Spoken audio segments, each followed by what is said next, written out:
ayat 12 sampai ayat yang ke-16.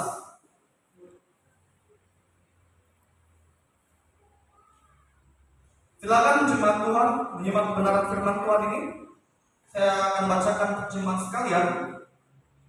Kitab Injil Yohanes pasal 12 ayat 12 sampai ayat yang ke-16.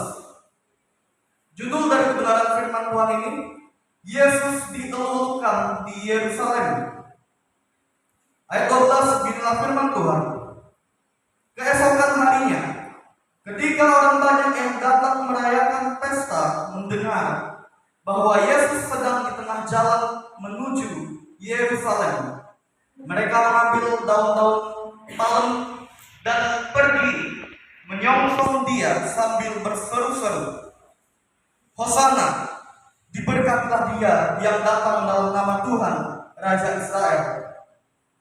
Yesus menemukan seekor keledai muda, lalu ia naik ke atasnya, seperti ada tertulis, jangan takut, hai putri Sion, lihatlah, Rajamu datang, duduk di atas seekor anak keledai. Ayat yang ke-16. Mula-mula murid-murid Yesus tidak mengerti akan hal itu, tetapi sesudah Yesus dimuliakan, teringatlah mereka bahwa nas itu mengenai dia, dan bahwa mereka telah melakukannya juga untuk dia. Kita simak sampai ayat yang ke-19, Bapak Ibu Saudara. Ayat yang ke-17. Orang banyak yang bersama-sama dengan dia ketika ia memanggil Lazarus keluar dari kubur dan membangkitkannya dari antara orang mati, memberi kesaksian tentang dia. Sebab itu, orang banyak itu pergi menyongsong dia, karena mereka mendengar bahwa ia yang membuat mujizat itu. Ayat yang ke-19.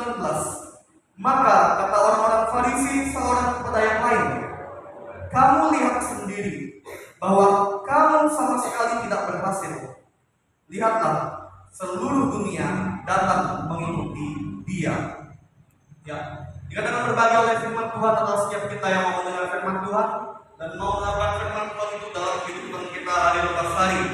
Bapak Ibu Saudara yang kasih Tuhan Yesus, saya memilih tema kita renungkan dari kebenaran firman Tuhan ini, yaitu Tuhan Yesus layak dielulukan. Ya, Bapak Ibu Saudara, kata dielulukan pasti tidak asing telinga Bapak Ibu Saudara. Kata dielulukan itu sama artinya dipuji-puji, ditinggi-tinggikan. Kalau Tuhan Yesus yang dielulukan dan ditinggi-tinggikan oleh orang-orang banyak pada waktu itu yang kita simak dari kebenaran firman Tuhan ini, maka sudah layak beliau menerimanya. Karena Yesus adalah Tuhan, dialah Mesias, dialah Juru Selamat yang telah dinubuatkan oleh nabi-nabi dalam kitab Perjanjian Lama untuk menebus dan menyelamatkan umat manusia yang berdosa. Dan Tuhan Yesus menggenapi itu dalam zaman Perjanjian Baru. Tidak lama lagi kita akan memperingati hari Jumat Agung, ya Bapak Ibu Saudara. Hari Jumat Agung di mana Tuhan Yesus mengorbankan dirinya untuk mati di kayu salib, menyelamatkan kita manusia berdosa. Namun pada hari Paskah ia bangkit, mengalahkan maut. Sebagai bukti dia adalah Tuhan yang hidup, Tuhan yang berkuasa atas kematian. Kita belum menuju atau belum sampai pada momen itu, tapi kita boleh diberitahukan oleh firman Tuhan bagaimana Tuhan Yesus dia memasuki kota Yerusalem. Kota Yerusalem itu dalam kata kiasan adalah putri Sion, Bapak Saudara. Dan pada waktu Tuhan Yesus memasuki kota Yerusalem, pada saat itu bertepatan dengan hari Paskah orang Yahudi. Ya, hari Paskah orang Yahudi itu adalah hari Paskah yang memperingati umat Israel Yahudi keluar dari Mesir, yaitu Paskah orang Yahudi. Tuhan Yesus dia memasuki kota Yerusalem dengan menaiki keledai muda, ya Bapak Ibu Saudara. Tapi apakah itu merendahkan derajat Tuhan Yesus? Bapak Ibu yang dikasih Tuhan Yesus, Tuhan Yesus tidak direndahkan atau tidak diremehkan. Tuhan Yesus sangat dihargai dan dihormati. Dia sangat dihormati oleh orang banyak pada saat itu, sehingga orang banyak mengambil daun-daun palem dan mereka pergi menyongsong Tuhan Yesus yang naik keledai kuda tadi. Mereka berkata, di Hosana, diberkatilah Dia yang datang dalam nama Tuhan Raja Israel. Di sini kita melihat bahwa orang banyak pada saat itu mengakui bahwa Yesus adalah Raja Israel. Bapak Ibu Saudara, inilah tanda bahwa Tuhan Yesus dielulukan atau Tuhan Yesus ditinggi-tinggikan oleh orang-orang banyak pada waktu itu.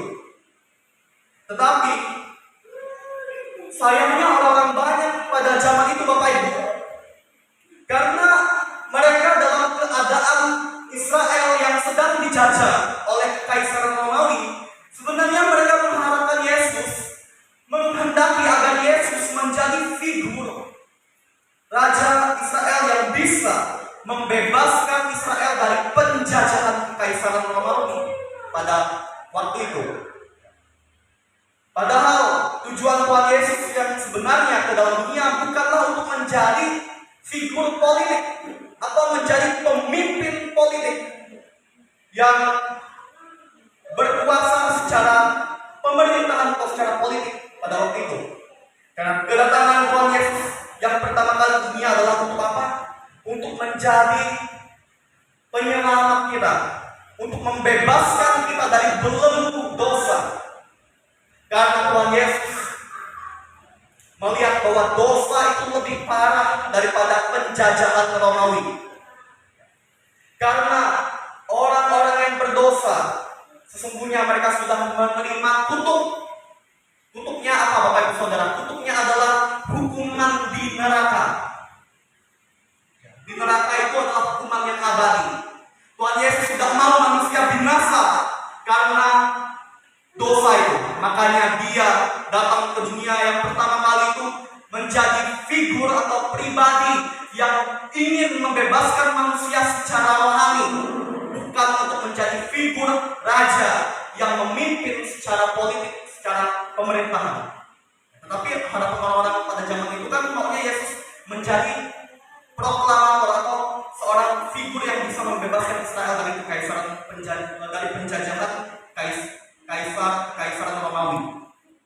Bapak Ibu kasih Tuhan Yesus, jauh lebih penting bahwa kita harus dibebaskan dari belenggu dosa, Bapak Ibu. Supaya apa? Supaya dosa tidak menguasai hidup kita, supaya kita tidak menjadi hamba dosa. Itu yang Tuhan Yesus harapkan, dan Dia datang dengan tujuan untuk menyelamatkan kita manusia yang berdosa pada kedatangan yang pertama kali. Bapak Ibu yang kasih Tuhan Yesus, oleh karena Tuhan Yesus layak dielulukan, maka bagaimanakah supaya kita bisa mengelulukan Tuhan Yesus yang hadir menjadi penyelamat juru selamat kita? Silakan Rosa tampilkan poin yang pertama, yaitu mau menyongsong Tuhan Yesus dengan puji-pujian, sama seperti yang dilakukan oleh orang banyak di ayat yang ke-13. Tuhan Yesus itu disambut oleh orang banyak dengan puji-pujian, Bapak Ibu. Dan ini perlu menjadi bagian kita sebagai orang yang percaya kepada Tuhan Yesus, bahwa kita perlu mengelulukan Tuhan Yesus dengan puji-pujian, dengan ucapan syukur, dengan mempersembahkan hidup kita sepenuhnya untuk memuliakan Tuhan. Itulah cara yang bisa kita lakukan untuk menyongsong Tuhan Yesus. Kita sekarang sedang mempersiapkan diri untuk apa? Menyongsong kedatangan Tuhan Yesus yang kedua kalinya, Bapak Ibu. Kedatangan Tuhan Yesus yang kedua kalinya tidak sama dengan kedatangan Tuhan Yesus yang pertama. Kedatangan Tuhan Yesus yang kedua kalinya adalah di mana Tuhan Yesus akan menjemput kita, orang-orang yang percaya kepada Tuhan Yesus, yang terbukti hidup sesuai firman Tuhan, supaya kita diperkenankan masuk dalam kerajaan surga. Kemudian kedatangan Tuhan Yesus yang kedua kalinya adalah untuk menghukum orang-orang jahat yang tidak mau bertobat, yang menuruti keinginan manusiawinya di dalam dunia ini. Bapak Ibu Saudara, Kita sebagai anak Tuhan, kita perlu mempersiapkan diri kita menyambut kedatangan Tuhan Yesus yang kedua kalinya. Dengan cara apa? Kita perlu berusaha semakin setia dan taat kepada Tuhan Yesus, semakin dekat, lebih dekat kepada Tuhan Yesus. Sekalipun Tuhan Yesus belum sekarang ini datang, tapi setidaknya kita sudah persiapkan diri kita, Bapak Ibu. Dan marilah kita juga menjaga hati kita dengan hidup melakukan hal-hal yang benar di mata Tuhan. Karena itulah yang Tuhan mau, Bapak Ibu, sehingga kita layak untuk masuk dalam kerajaan surga di mana Tuhan Yesus berada pada saat ini. Mari kita menyembah Tuhan Yesus dengan puji-pujian. Itu yang pertama. Kemudian yang kedua, mau bersaksi tentang Tuhan Yesus. Itu saya sebutkan dari ayat 17b. Ayat 17, orang banyak yang bersama-sama dengan dia ketika ia memanggil Lazarus keluar dari kubur dan membangkitkannya dari antara orang mati, memberi kesaksian tentang dia. Ayat 17 memberitahukan kepada kita, Bapak Ibu, tentang mujizat Tuhan Yesus yang melampaui logika manusia. Mujizat Tuhan Yesus adalah Tuhan Yesus sanggup membangkitkan orang yang mati sehingga orang mati itu hidup kembali, dan orang itu adalah Lazarus. Bapak Ibu bisa simak peristiwa itu dalam kitab Yohanes pasal 12 ayat yang pertama sampai ayat yang ke-8. Orang-orang banyak yang memuji Tuhan Yesus, yang mengeluhkan Tuhan Yesus dengan daun palung tadi, Bapak Ibu. Mereka adalah saksi, adalah orang-orang yang menyaksikan bagaimana Yesus sanggup mengadakan mujizat membangkitkan orang yang mati yang bernama Lazarus. Dan mereka mau bersaksi tentang Tuhan Yesus, sehingga orang-orang dapat mendengar bagaimana Yesus pribadi yang maha kuasa, dan itu adalah bukti Tuhan Yesus adalah Tuhan yang maha kuasa, Bapak Ibu Saudara. Oleh karena itu, sudah sepantasnya lah kita sebagai anak Tuhan, marilah kita mau bersaksi tentang Tuhan Yesus selama kita hidup dalam dunia ini. Memang tidak mudah bersaksi tentang Tuhan Yesus. Bersaksi dengan Tuhan Yesus ini kan bisa dengan melakukan berbagai cara, Bapak Ibu. Bisa lewat perkataan kita untuk menceritakan tentang Tuhan Yesus. Bisa juga lewat media sosial yang bisa kita gunakan untuk posting firman Tuhan tentang Tuhan Yesus. Apalagi cara-cara yang bisa kita lakukan? Kita bisa bersaksi tentang Tuhan Yesus lewat sikap hidup kita yang benar, yang baik, sesuai firman Tuhan, sesuai nilai-nilai kebenaran firman Tuhan. Sehingga itu menjadi kesaksian yang hidup, Bapak Ibu. Apa yang membuat orang susah untuk percaya kepada Tuhan Yesus? Apakah Bapak Ibu menemukan jawaban mengapa ada orang-orang yang susah percaya kepada Tuhan Yesus?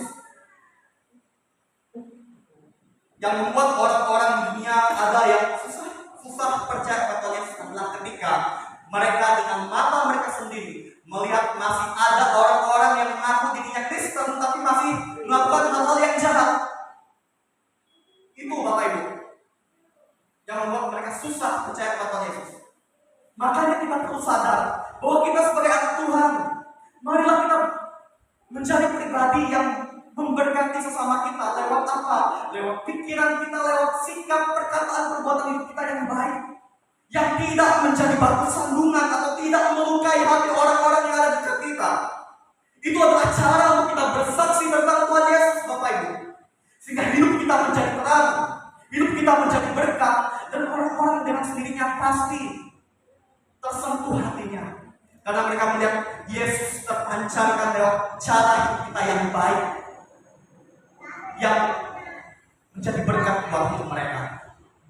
Bapak Ibu yang dikasihi Tuhan Yesus, marilah kita mulai dari diri kita sendiri untuk kita menunjukkan Yesus lewat hidup kita. Dengan cara apa? Kita menunjukkan sikap hidup kita yang benar, yang baik, sesuai nilai kebenaran firman Tuhan. Itu cara yang bisa kita lakukan untuk bersaksi tentang Tuhan Yesus. Ya, tadi pemuda dan pemimpin sudah bersaksi tentang Tuhan Yesus lewat lagu puji-pujian. Itu juga bersaksi namanya, ya benar. Dan tidak sampai di dalam gereja saja, tapi ketika kita keluar dari gereja, Mari kita menunjukkan kehidupan kita yang benar, yang sesuai dengan Tuhan. Karena itu juga adalah suatu cara untuk kita bersaksi, menunjukkan Yesus, menunjukkan kemuliaan Tuhan Yesus lewat hidup kita, Bapak Ibu Saudara. Tidak sampai di poin yang kedua, selanjutnya poin yang ketiga. Supaya kita bisa selalu mengeluhkan Tuhan Yesus, memuji Tuhan Yesus, maka kita mau datang mengikuti Tuhan Yesus seperti yang saya simpulkan dari ayat 19b. Ada orang-orang yang sangat membenci Tuhan Yesus pada zaman itu, Bapak Ibu, yaitu orang-orang Farisi. Karena mereka menganggap kehadiran Tuhan Yesus pada saat itu bisa menghilangkan tradisi agama orang Yahudi, bisa membuat orang-orang Yahudi meninggalkan keyakinan agama Yahudi karena beralih percaya kepada Tuhan Yesus.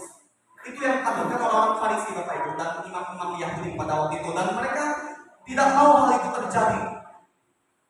Dan mereka berusaha bagaimana supaya orang-orang yang ada pada zaman itu membenci Yesus, menolak Yesus. Bahkan mereka ingin agar orang-orang yang ada pada zaman itu untuk sepakat membunuh Yesus. Karena Yesus dianggap figur atau pribadi yang bisa menghilangkan nilai-nilai agama Yahudi. Padahal Bapak Ibu, Tuhan Yesus tidak ada tujuannya seperti itu. Tujuan Tuhan Yesus itu kan kedatang dunia itu kan pada zaman itu menggenapi hukum Taurat. Hukum Taurat sudah digenapi. Hukum Taurat itu adalah aturan rohani agama Yahudi. Aturan rohani agama Yahudi yang Tuhan Yesus sudah genapi.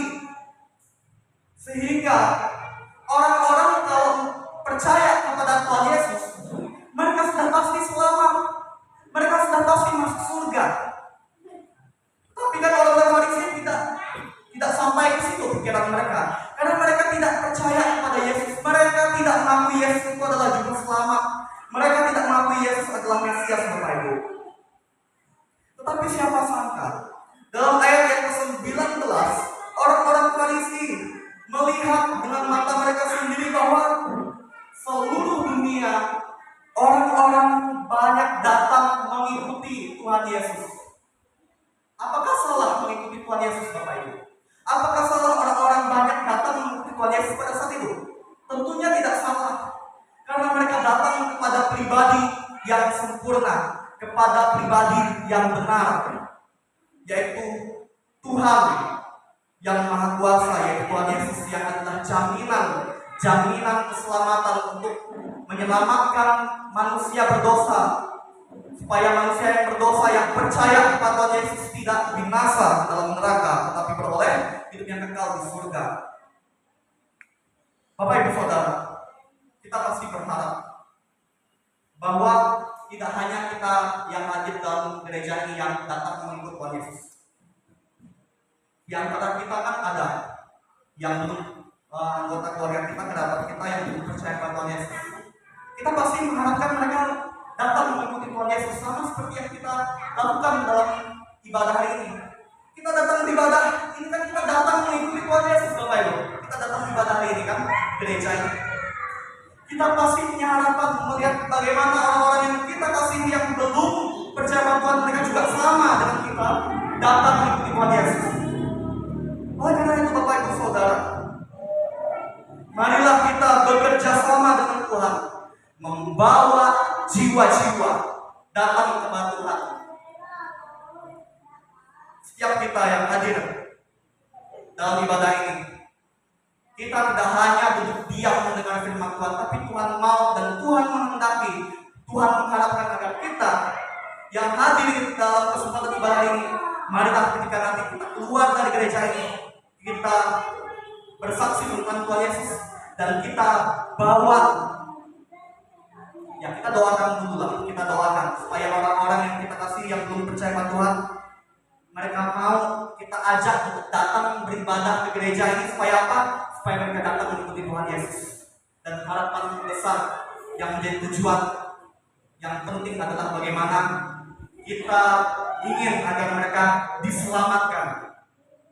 Puji Tuhan, kalau ada anggota keluarga Bapak Ibu, siapapun itu yang sudah percaya kepada Tuhan Yesus, yang dulunya belum percaya, sudah sekian tahun, sudah berapa lama dia belum percaya Tuhan Yesus, tapi kok sekarang dia sudah percaya dengan Tuhan Yesus, sudah dibaptis, puji Tuhan. Mereka sudah mengikut Tuhan Yesus, mengikuti pribadi yang benar. Bapak Ibu Saudara yang kasih Tuhan Yesus, tidak sia-sia kita datang untuk menjadi pengikut Tuhan Yesus. Dan sebagai pengikut Tuhan Yesus, marilah kita selalu meninggikan Tuhan Yesus, memuliakan Tuhan Yesus, mengeluhkan Tuhan Yesus. Dan marilah kehidupan kita menjadi alat di tangan Tuhan untuk memberitakan kesaksian tentang Tuhan Yesus kepada semua orang yang ada di sekitar kita, kepada semua orang yang kita kasihi, supaya mereka tahu dan mengenal tentang Tuhan Yesus.